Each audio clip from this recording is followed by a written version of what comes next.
గ్రహచార గోచారములో కుజగ్రహ స్థితి అనుకూలంగా లేనందున వృత్తిలో కానీ వ్యవహార వ్యాపారంలో కానీ అనుకూలమైన ఫలితాలు లేక అధికమైన నష్టాలు కలిగించే గ్రహస్థితి కలదు.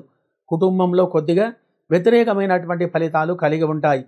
రియల్ ఎస్టేట్ కానీ షేర్ మార్కెట్ రంగంలో ఉన్నవారికి ఈరోజు భూములు కానీ ప్లాట్స్ కానీ అమ్మటం కొనుగోలు చేయక ఆ యొక్క పనులు జరగక అనుకూలమైనటువంటి యొక్క ఫలితాలు లేక కొద్దిగా ఇబ్బందికి గురి కాగలసి వస్తుంది.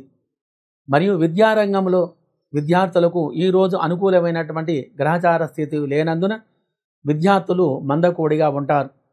ఉద్యోగ ప్రయత్నం ఫలించగా మనోవిచారంతో ఉంటారు.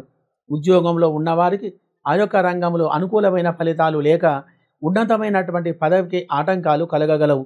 ఎలక్ట్రికల్, కంప్యూటర్, ఫోటోగ్రఫీ, ఎడిటింగ్ ఇత్యాది రంగం వారికి మరియు కంప్యూటర్ రంగంలో మ్యానుఫ్యాక్చరింగ్ ఇత్యాది రంగం వారికి గ్రహస్థితి అనుకూలంగా లేవు కావున అధికమైన ధన నష్టం కలిగే గ్రహస్థితి కలదు.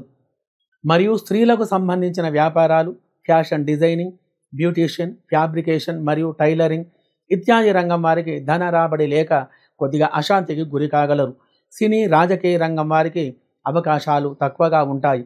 విదేశాలలో నివసించే వారికి అనగా France, America, Australia, Indonesia, Dubai, Malaysia, Singapore ఇత్యాది నగరాలలో నివసించే వారికి గురుగ్రహం యొక్క గ్రహస్థితి అనుకూలంగా లేనందున కొద్దిగా ధన నష్టం అనేది కలగగలదు.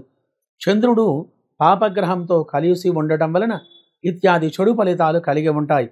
కావున గురు, శని గ్రహాలకు అభిషేక పూజలు జరిపించి నువ్వులు మరియు శనగలు దానం చేసిన మంచి ఫలితాలు కలిగి సుఖంగా ఉండగలరు.